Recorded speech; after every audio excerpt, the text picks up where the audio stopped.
Holla ballers, and welcome back to our journey through FF13. I want to clear something up, because we're going to talk a lot about story, because we're blatantly at the end of the game along this journey. It's been amazing, and there's a weird twist happening that if you join midway through, this story seems very complicated, and it's using a lot of terminology that makes no sense. We've talked about this several times. Fal'Cie, l'Cie, Seath, all these things that sound similar, Fal'Cie into l'Cie and all this, and people are like, okay, and then you turn to this, and then you get a focus, and you turn into a thing, and then you might turn into another thing, and blah, blah, blah, and then like, Cocoon has 3 branches of the military. It's got, like, PsyCom, it's got the police, and then it's got the cavalry, which are, like, revolutionaries. And then there's the Pulse, the Grand Pulse, the Pulse l'Cie, and the Cocoon l'Cie. And then Eden is a house for Orphan, which also is controlled by Bartholomew, and blah, blah, blah. There's a lot happening. However, I want to clear something up. The story is not complicated. It's not, and it's actually the same issue that I ran into with BioShock Infinite, is it wants to be grand, it wants to be a head-scratcher, but it's really very basic, and in fact, in order to get there, they had to make a choice, and this is about Final Fantasy 13 now. They had to make a choice. Do we want spectacular, dramatic, engaging cutscenes that would very much appeal to a teen audience in their mind, right? That's what they aimed for. Or do we want them to be exposition-heavy cutscenes? And they try and do both. And the way they offset that is with the data log, is that they can't do those kinds of cutscenes where there's Vanille and Sarah crying on the beach, and they're very regularly in these cutscenes talking about the after effects of what has happened.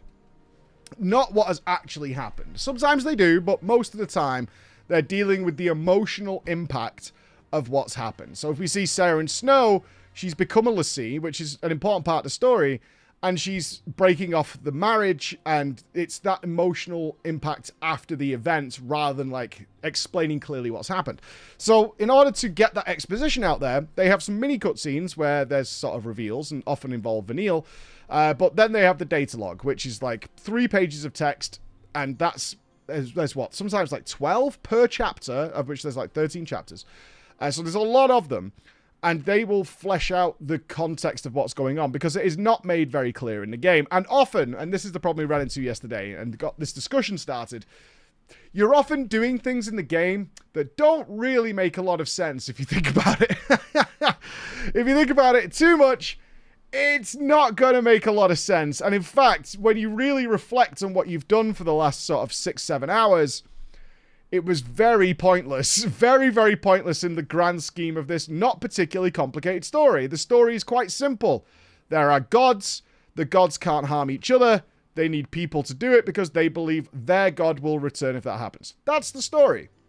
That's the overarching situation that these people are caught up in. Our antagonists are just caught up in that. And of course, along the way, some of their friends, families, loved ones, like Sarah, who's the main focus, or Dej, Saz's son, have been caught up in the middle of all this. And they're basically all pawns to the gods. And they want to say, screw you gods. That's the story of Final Fantasy 13. Very simple, really. Let's get to where we were. We had got to the Tower of Tijan, or whatever it was called, right? And our goal right now, and we kept reflecting on this, is to get to Erba, which is the hometown of Vanille and Fang, because maybe we'll meet some people who may know, after hundreds of years, some way of removing the l'Cie mark, so that they don't have to make this choice, or they don't feel forced to destroy Cocoon, which is their focus, and if they don't, they'll turn into ghouls and things like that, and maybe they can save Sarah. So they just want to get rid of their marks. That'll free them up to make some choices. So in order to do that, we've gone to the Grand Pulse. We didn't have much of a choice. We had to escape Cocoon, and now we've got to get through this tower in order to reach Erba. So we did the tower. The tower was fine. It was... None of the dungeons, if we can even call them that in FF13, have any of the complexity or puzzle work or twists that FF12 does, which is a real disappointment, I think, in this game. I think it's the first thing that I've reflected on of, like, I'm really disappointed they took this out. Whether it was a case of feedback on a lot of the dungeons in FF12 was like, I couldn't figure it out. I definitely got stuck for some little periods of time in FF12 trying to work out exactly what it wanted me to do. But so they've just removed them entirely. There is no puzzle work here. And this tower is the closest we have gotten. But the puzzle is that you travel to big statues. They will say, and they universally all do this, is kill a mark. So they're basically just the mission hubs that you'll find out in the open world. The hunt markers, and go and kill this thing, and then I will help you out. And in the middle of this is a pulse fal'Cie flying around, and every 3 statues you kill, it will slice a part of its tail off in its house. You can see where I'm going with this. And once that's done, the lift will open. So you can go up to the next floor, you can do another 3, and then you can go up to the next floor. And then ultimately you will arrive at the top of the tower, which is you've escaped the tower, and you can see the route to travel to Urba. But before that, of course, we're going to have a boss fight where we're going to kill this fal'Cie and hopefully collect some fat loot. Decent fight, by the way. Really liked it. Again, combat, especially on the more interesting fights, not a problem. Really enjoy it. Here's the problem, though. When you reflect on what you just did, why did we do this? We came to a tower, which seemingly is peacefully inhabited by the wildlife of this area. Essentially, the Pulse is just a wild jungle. And these creatures are just living their lives, and have been, seemingly for hundreds of years. And we rock up, and we torture this fal'Cie by slicing it to pieces, to the point where it's so weak, this mechanical god, essentially, which may have, and I want to be clear on this, may have been providing something really important here, because we know that the fal'Cie are responsible for all kinds of things. Now, we can put to the side that the Cocoon fal'Cie, the gods of Cocoon, are coddling, and this is brought up by Bartholomew later on, is they are coddling the populace there to be reliant on them. They're providing their food, their water, their shelter. Orphan is making them float above the sky to stay away from the Pulse, blah, blah, blah. So maybe the more wild fal'Cie of the Pulse, who haven't had people to look after for hundreds of years, aren't doing that, but they're very capable of doing it. But needless to say, minding its own business, we invaded, tortured it, and then killed it at the top. Why? Because we didn't even have to do that. We tortured it to get up the tower. Okay, we needed to get through the tower. Apparently this is the way. But the way off the tower was right there. We could have just left and not bothered with it. But no, we killed it anyway. Like, these are the things you reflect on, are like, is this a big bad? If you think about the other FFs, the bosses of the dungeons are usually blocking or preventing something very specific that's needed for the grand scheme of things, and is often, like, part of the demonic horde or something like that, right? Demon Wall is, like, something that's infected this tower, and the people want to get in, and there's guards outside, right? If we go to that scenario, it's like the guards are outside. It's like, you can't go in. Like, yes, this is a sacred temple, and we have artifacts and things in there, and very powerful things, and this is the King's Tomb, which was often the case in FF12, we need help to get these monsters out because they've invaded and they've overtaken it. This is not the case here. This is just a place that is like a dystopian, I am legend future. Man has gone, while the nature has taken back over, and now we're coming in, like, plundering it to take all our stuff. And the same again happens in the overall picture. We finally get to Urba. Urba is long dead. I'm starting to... I don't know when it's supposed to be made explicitly clear, but obviously there is no Grand Pulse. They died somehow. There's no people on the planet, right? So Cocoon floats above the planet, which is the Pulse, and we've gone to the Pulse. There's nobody there. They're all gone. Like, this populace, this war. So I'm guessing the War of Transgression killed all the members of the Pulse in the Ragnarok, the original Ragnarok that Fang became.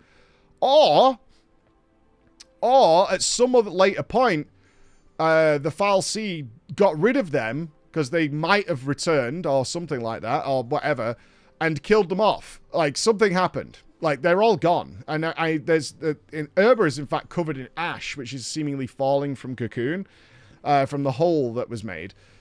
I'm very interested to see whether they resolve the fact that there's no seemingly human life on the planet at all anymore. Because they are obviously pushing the propaganda in Cocoon that the Pulse are all down there on the planet and they could invade at any time, and that you need us to protect you, and the fal'Cie will protect us, all this kind of stuff. I'm very curious as to whether this is answered as the fact that the planet is seemingly it's just been taken over by nature and human life has gone completely. Either way, we get to Urba. There's nobody there. We had a fun side quest. Fun. Quote unquote. To repair a little toy robot. This is Vanille's or somebody's in the town's toy robot. Vanille's very familiar with it. Whether it's hers or not, I'm not quite sure, but we'll say it's hers. And it needs repairing. And this is a stark highlight of just how screwed the economy is. And they must have realized this at this point.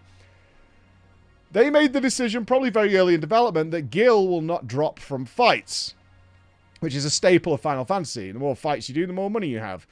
Not in Final Fantasy 13. In fact, money only came up until this point from credit cards from humanoids and the occasional bit of maybe a resource that was designed specifically to be sold. Needless to say, I had played at this point for 2 days, so probably something like 14 hours, without gaining any Gil at all. I had 5k throughout all of it, and I really wanted to upgrade my gear, which for the most part you do pick up resources to upgrade your items, but they're very sparse in comparison to how many you need for significant upgrades. But there's a constant shop at every save point where you can buy the stuff. But I had no money. Like, it gets pretty expensive pretty quick. And it was like, what? Maybe they saved money till the end game. Maybe this is a balanced choice to make sure you're not too overpowered by the end.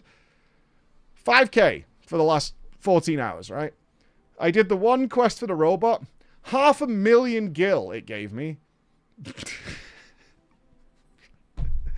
And they must have realized, is like, nobody's got any money, and we have a shop at every save point, and there's a save point every, like, 3 minutes. And nobody's got any cash, unless they've farmed, like, an early game area where there are humanoids, which you wouldn't know to do on your first playthrough.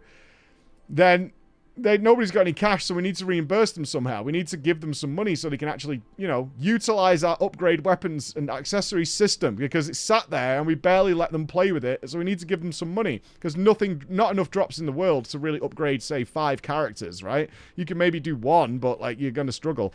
And there it was, just 500,000 gil just handed to you. And I was like, this is so bizarre, so strange. But still, a little side quest in Urba. I liked that you could go into the houses.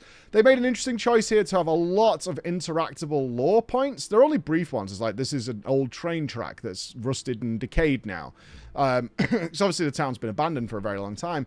Lots and lots of little bits that aren't anywhere else in the game. Again, very unusual, but cool. Where we then get to meet Barty. Again, and it's a very major cutscene, so I think we're very much at the end of the game, where we fight Barty. Decent fight like this one. There was a very nice trade-off in this fight of DPS versus defensives. You could go 2 defensive here, which means you kind of start falling behind, because even with 2 healers, it's very hard. I almost one-shot it without a reasonably good setup with just heavy damage. And I was like, okay, if we had a bit more defensives in here, we've got this in the bag. And actually lost again, because it was like, oh, this fight can overwhelm you. It constantly debuffs you. Even if you spend time cleansing them, it just keeps reapplying it.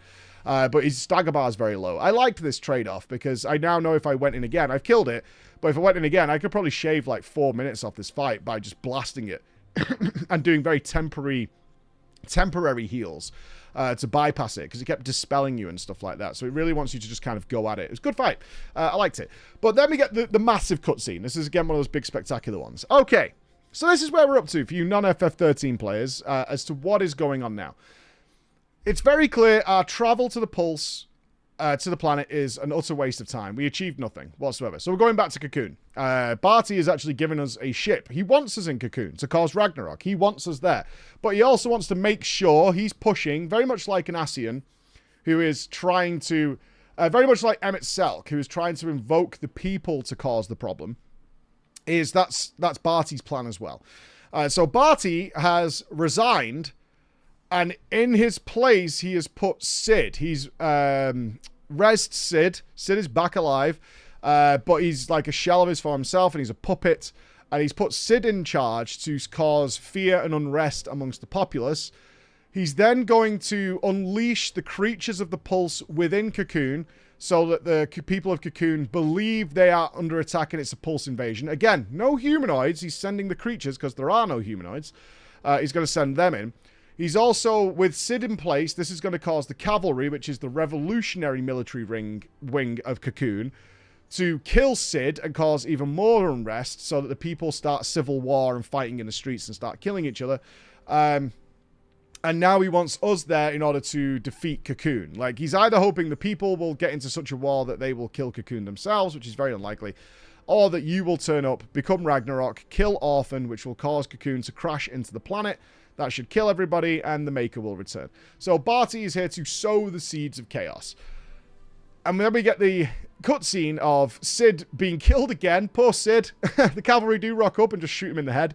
Fair enough. I was like, oh, we're going to get another boss fight with Cid. Nope. Cid's been rezzed in order to die again in a later cutscene. Fair enough. That's one of those things. And the creatures show up and everyone's fighting.